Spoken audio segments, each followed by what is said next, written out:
What's up guys, today I'm going to be explaining how to do the new double glitched method and also how this farm is going to get better with the upcoming update. Anyway, let's just hop straight into it. Also guys, we are really trying to reach 5k subs by the end of the year, and with your guys' support, I know we can do it as we've already come this far in only just over a month. So if you haven't already, please go down below, drop a like and subscribe, and if you haven't already, go join the Discords because we're trying to build an active community for all the tower defenses.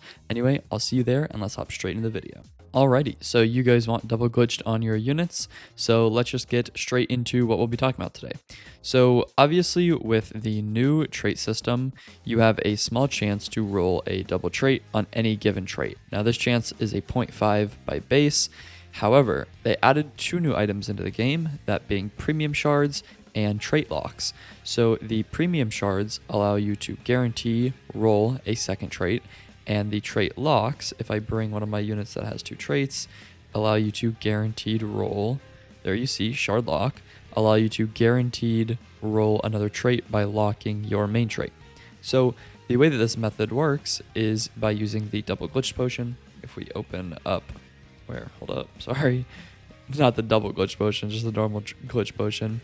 You pop a glitch potion, you come in here, let's just say I'm rolling on my idol, right? We will, first of all, swap it to normal rerolls, make sure nothing's locked, and I will begin rerolling now. Make sure that it's only on glitched. Now, the way that this works is you take it all the way up to 1,000 on the pity, and then you swap to premium to guarantee yourself a second trait. Now, you're probably thinking, okay, well, that doesn't guarantee me a glitched. And while originally people thought you could work around this by building a second pity and then coming back to that unit and spinning, the pity doesn't stack, meaning you're still stuck with just a glitched and a secondary trait. Now, the way that this farm is going to actually get better is going to be because of what they'll be adding. Now, what they'll be adding is actually a free-to-play way to get trait locks and to get premium shards. So I'll put it up on screen, the message they sent. But basically, it's going to be something near the rarity of pearls.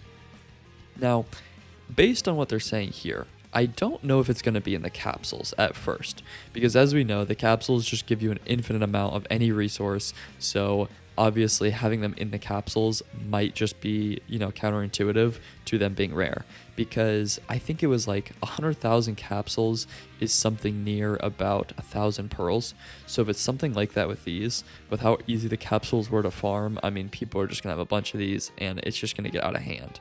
So that's where this is going to come in, of even if they're farmable free to play, it's going to be how many trait locks you can get, because while the premium shards are good and you can spin double traits, the best method is to guarantee get your first glitched and then just spin with trait locks enabled, which you'll see me doing once we get near the pity. I only have 5 of them because obviously they're only purchasable right now. I don't even know where I got the 5 from. I thought I used all of them, but it is definitely something that you'll want to be doing.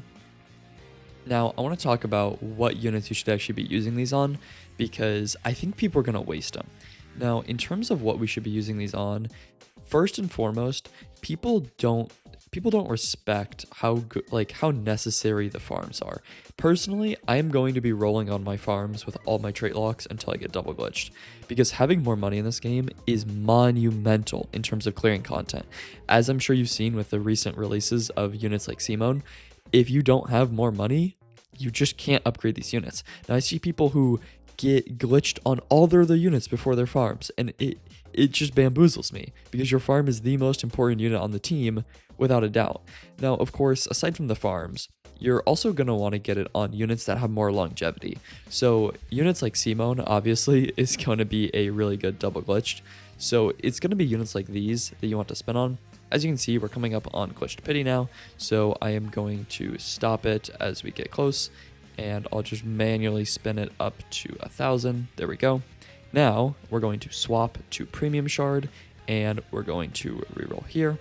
As you can see, we get a glitched. Surely we get a double glitched. Come on, come on. Please, please. At least something good. Okay, so yeah, we didn't get anything there.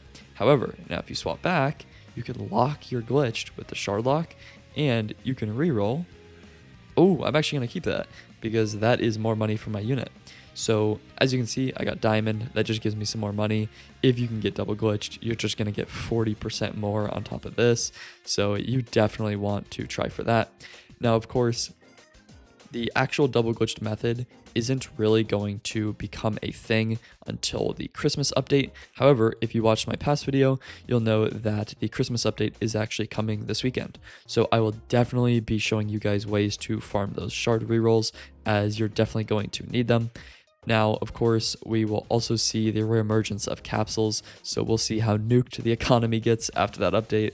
However, I think it's going to bring a lot of players back because, you know, a lot of people will be macroing the game, so it should be a little bit of a resurgence for ALS, I'm hoping. Now, of course, I know this wasn't technically a double glitched video, but I wanted to get this out in terms of it.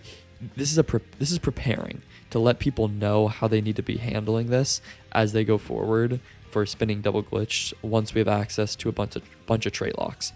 Anyway, that'll pretty much be it for me for this video. Just a little filler video before this weekend starts and we really get into the content. Anyway, that'll be it for me, and I'll see you guys in the next few videos. See you then.